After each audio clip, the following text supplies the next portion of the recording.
Siim kaardii argachuu baay'ee rakkisaadha. Yoo argames intarneetiin hin jiru. Fiilmii ilaaluu kan feetan yoo ta'e mana intarneetii qabu barbaaduu fi deemtanii filaashitti feesisuutu isinirraa eegama. Miidiyaaleen hawaasummaa hedduunis biyya kanatti dhorkamaadha. Kana qofa osoo hin taane biyya kanatti maashiniin ATM gonkumaa hin jiru. Namoonni baay'een biyya Xaaliyaan Afrikaa keessatti argamtudha jedhuun kaan immoo biyya kaaba Kooriyaa Afrikaa keessatti argamtudha jechuun moggaasaniiru. Namoonni dachee biyya kanaarra dhaabbatan waayita ibsanittis waggootii hedduu boodatti deebi'uudha jedhu. Biyyoota Afrikaa hundarraa of fageessitee akka jiraattus ni himama. Biyyattiin kun baay'ee bareedduu akka taate garuu hedduun isaanii ni raagu. Maqaawwan kun hundi kan baheef moggafawwan kunneen hundi kan biyya kana ibsu yeroo tokkotti qaama Itoophiyaa kan turte Eertiraadha. Eertiraatti yeroo lakkaa'u bara 1930tti kan dhaabbate. Lammiileenis ta'ee mootummaan biyyattii karoora malee kan socho'an jireenya yeroo sanaa amma jiraachaa akka jiran kan daawwatan ni ibsu. Qoqqobbiiwwan lakkoofsaaf rakkisu kan irra kaa'ame Eertiraan gaazexeessitoonni daawwatanis viidiyoodhaan deeggaruun addunyaarra qoodamte kan cufamte waggoota hedduun duratti bakka dhaabbatetti ijaajjee kan hafte biyyootarraa adda baatee kan jiraattu jechuun ibsu Eertiraa.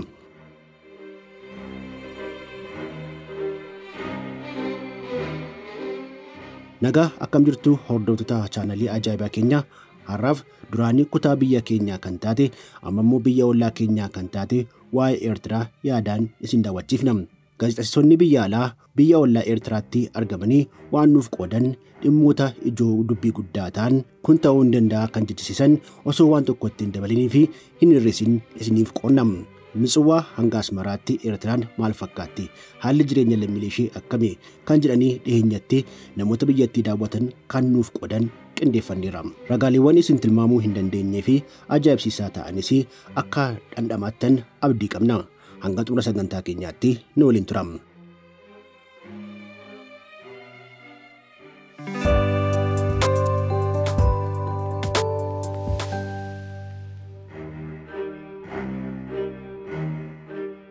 Magaalaa muummittii Asmaraa dabalatee namoonni Eertiraa daawwatan jechaan wantoota ibsan keessaa tokko Kooriyaa kaabaa Afrikaa keessatti argamtu kan jedhudha. Amma Eertiraa ilaaluun Xaaliyaan bara 1930tti kan turte daawwachuudha kan jedhanis hedduudha. Asmaraatti gaaddidduun bittaa kolonii ifatti namoota hedduun kan hubatamudha.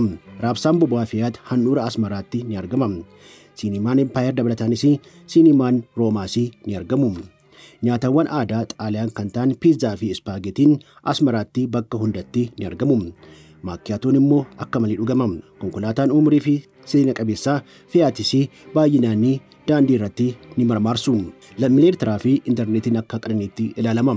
Uummanni garuu keessummaa akka maatiitti kan simatuu fi amala gaarii akka qaban daawwattoonni carraa argatanii daawwatan ni raagu. Bobaa Galaana Diimaatti kan argamtu Eertiraan seenaa hedduu keessaa dabalatee ammas bareedinni ishee ajaa'ibsiisaan akkuma jiruttidha. Garuu immoo addunyaa kanarraa qoodamteeti. Uummannis haala jireenyaa jabanaa kana jiraachuu fi hin carroomne.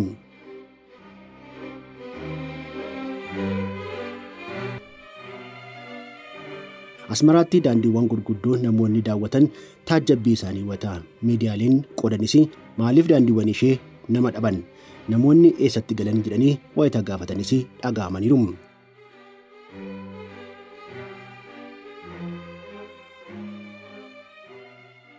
Intarneetiin bakkawwan baay'ee muraasaa ta'anitti argama malee lammiilee Eertiraaf hundaa fi kan eeyyamame miti. Ergaa gabaabaa waliif erguun dhorkaa waan ta'eef filannoon jiru sarara bilbilaa idilee fayyadamuu qofadha. Mee ilaalchaa fi yaada daawwattoota kunneenii Asmaraa yaadaan waliin haa daawwannu.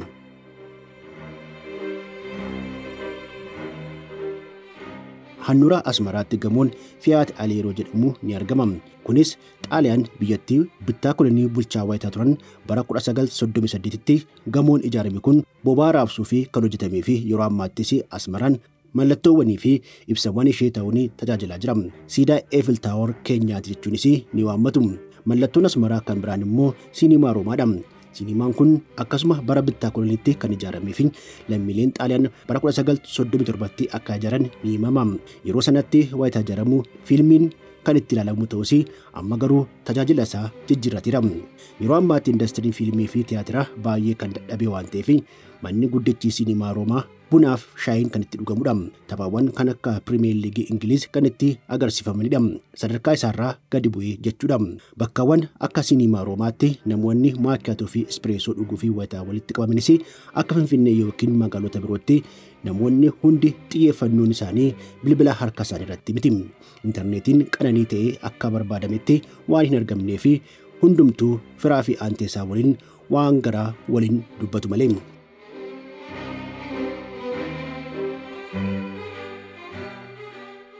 Eertiraan afaanota sadii afaan hojii taasiftee fayyadamti. Isaanis afaan Tigriffaa, Ingiliffaa fi Arabiffaa yoo ta'an beeksisawwanii fi mallattoowwan daandii irratti maxxanfaman baay'een isaanii afaanota kunneen kan fayyadamanidha. Biyyattiin maallaqa nootii naaqfaa jedhamu bittaa fi gurgurtaa fi kan fayyadamtu yoo ta'u akka biyyoota kaanitti garuu kaardii deebitiin kaffaluun wanta yaadamu miti. Bittaa fi gurgurtaan hundi harkaa fi harkaan yookiin kaashiin qofaa yoo ta'u maashiniin ATM qorichaafuu hin argamu. Namoonni kunneen hunda arganis dur haalli jireenyaa maal akka fakkaatu beekuu yoo feetan akaakayyuu fi abaabilee keessan gaafadha. Ijaan arguu barbaannaa kan jettan yoo ta'e immoo Eertiraa akka daawwattan isin gorsina. Mee ammas achumas maraa turree bifa ishee kan biraa kan ta'e Sinimaa Impaayeraa haa daawwannu. Sinimaan kun lammiileen Xaaliyaan bara 1937tti kan ijaaramedha. Yeroo sanatti mana sinimaa ta'ee tajaajiluun dabalatan waajjira faashistii ta'ee tajaajilaa kan turedha. Gamoon seenaa qabeessaa kun immoo waajjira ministeera barnootaa Eertiraa ta'ee tajaajilaa jira. Gamoowwan gurguddoon Asmaraatti argaman hundi kan ijaaraman lammiilee Xaaliyaaniin jechuun danda'ama. Gamoowwan Asmaraatti guddatanii argaman keessaa kan biraan Tiyaatiroo Asmaraan tokkodha.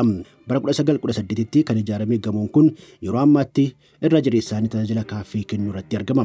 Osuma jennu hambaa UNESCOon galmaa'edha. Bulchiinsa magaalaa Asmaraa jedhamee kan ijaaramee fi har'attis gamoon Asmaraatti guddatee argamu bara 1930tti kan ijaaramedha. Gamoon tajaajila poostaa Asmaraa beekamanis yoo ta'e bara 1916ttidha kan ijaarame. Tajaajilli poostaa kun ammas tajaajilaa kan jiruu fi namoonni dhuunfaa fi dhaabbileen hedduun kan itti fayyadamaa jiranidha.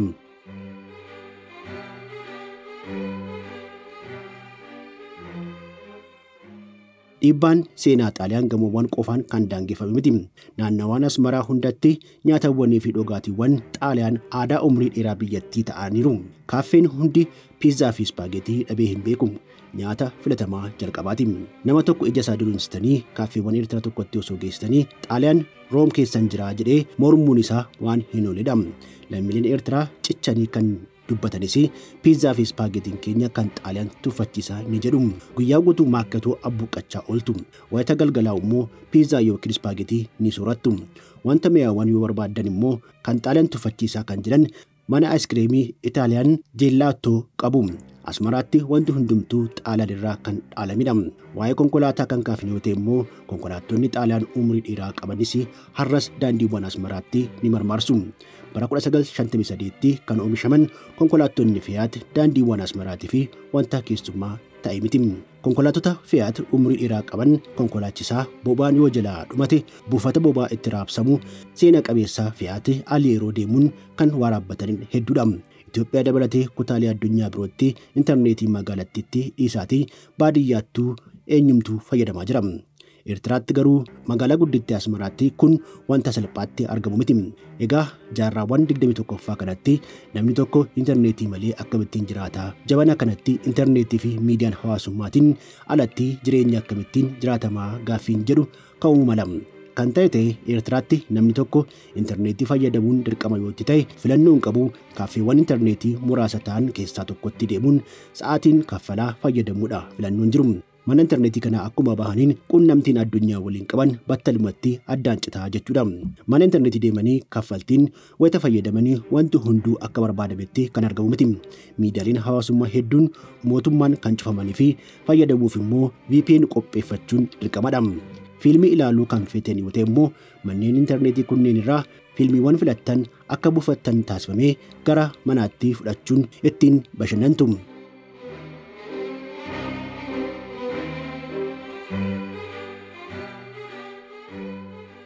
Asmaraatti muuziqaa shaklaadhaan yookiin giraamofooniin dhaggeeffachuun kaasettii durii bitachuunis ammas wanta amaleeffatamee jiruu fi dhiheenyattis namoota magaalattii daawwatan akka ajaa'ibsiisedha. Manneen bataskaanaa fi masjidotaa osoo hin hafin Xaaliyaaniin bara 1920 keessa kan ijaaramedha. Eertiraan bifa ammaa akka qabaattuu fi shakkii tokko malee bittaan kolonii shoora guddaa qabateera.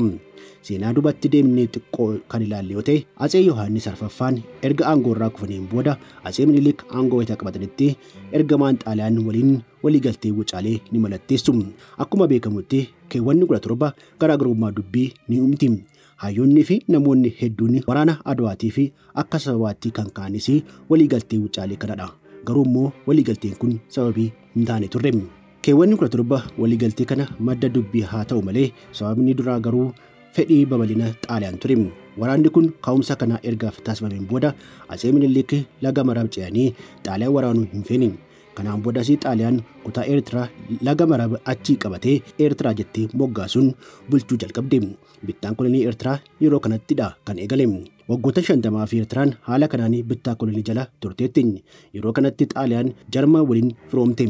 Ittaanuunis waraanni addunyaa wayita dhufu faallaa isaanii kan hiriirte Ingiliiz Itoophiyaan bilisa akka baatu taasifte. Kolugaltummaan jiraachaa kan turan Atsee Minilik gara biyya isaaniitti deebi'anii mootummaa irra deebiinii hundeeffatani. Yeroo kanatti Xaaliyaan bittaan Xaaliyaa jalaa baatee bittaa loltummaa Ingiliiz jalatti buluu jalqabde. Waggoota 10 bittaa Ingiliiz jala turteetti. Carraa kanatti fayyadamuun dhaabbileen bilisummaa Eertiraa fi falminaa jedhan uumamuu jalqabaniiru. Dhaabbileen kunneen ramaddiiwwan sadiitti kan qodaman yoo ta'u, tokko Itoophiyaa waliin makamuu qabna. Durumaanuu Itoophiyaan biyya haadhoo keenyaa malee diina keenyatu adda nu baase kan jedhan yoo ta'u, yaada tokkummaa kan lallabanidha. Gareen lammaffaan immoo bilisummaa fi foxxoquu kan fedhina jedha seenaan. Sadaffaan immoo walitti makamuu qabnaa garuu waliigaltee mallatteessuu qabnaan kan jedhus jiru.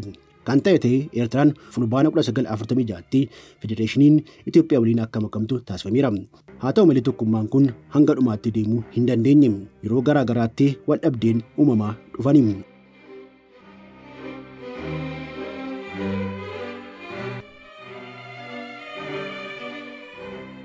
Dhumarrattis caamsaa 16 bara 1985tti Eertiraan Itoophiyaa irraa fottoquun bilisummaa ishee murtee uummataatiin beeksiftee biyya birmadummaa fi bilisummaa gonfatte ta'uu ishee Pireezidaant Isaayyaas Afwerqiin labsaniiru. Namichi kunis hanga har'aatti Eertiraa bulchaa jiru. Yeroo bittaa isaaniitti Eertiraa addunyaa hafirraa fageessanii adda baasaniiru. Balballi ishees humna kamiifuu cufaadha.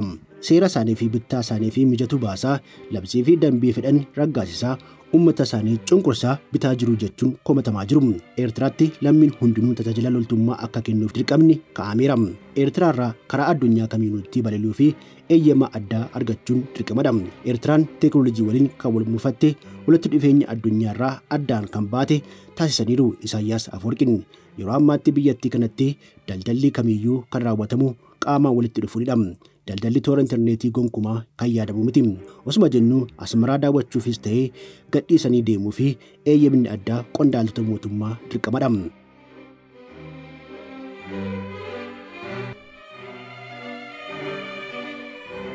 Wanti haalamuu hin dandeenye garuu Eertiraan akkaataa kunuunsa naannootiin nuufis ta'ee muuxannoo guddaa kan qabdudha.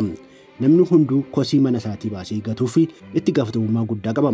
Akka biyya keenya muuzii nyaachaa sooftii fayyadamaa daandii irratti gatuun hin jiru qofa osoo hin taane adabbiis kan qabudha. Namni hunduu barii sa'aatii 12:00 ka'ee kosii mana isaatti kuusee kallattiin konkolaataa kosii funaanuu irratti ni fe'a. Akka biyya keenyaatti mana isaatiin alatti kosii tuuluunii naannoo faaluun hin jiru. Mee waa'ee Asmaraa asirratti dhaabnee magaalaa ajaa'ibduu biraa kan taate magaalaa Mitswaa haa daawwannu.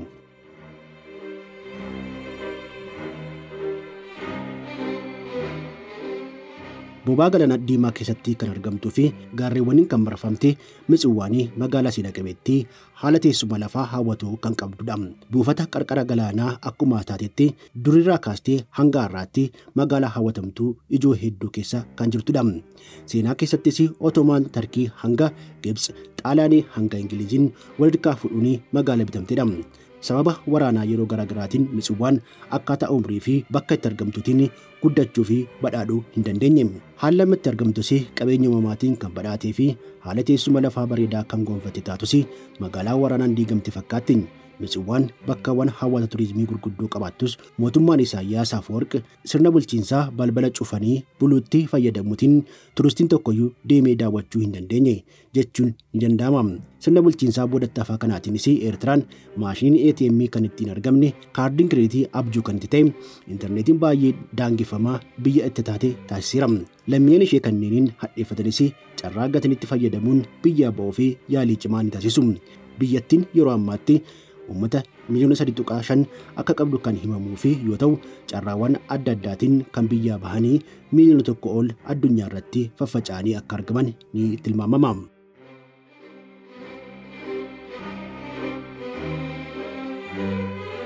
Kabajamtoota chaanalii ajaa'ibaa keenyaa har'aaf duraan kutaa biyya keenyaa kan taate amma immoo biyya ollaa keenyaa kan taate waa'ee Eertiraa yaadaan isin daawwachiifne kanumaan xumurameera. Nagaatti wayitaa waliin jennu akkuma kanaan duraa fuulduraatti osoo chaanalii keenyaan dhiyaate yookiin beeknee kan jettan yoo jiraate eeruu osoo nuuf ergatanii chaanalii keenyaafis haaraa kan taatan subscribe kan gootan viidiyoowwan isiniif dhiyeessuunis mallattoo bilbiltuu tuquun seenessawwan keenya akka isin qaqqabu akka taasiftan kabajaan isin gaafanna. Yeroo gaarii.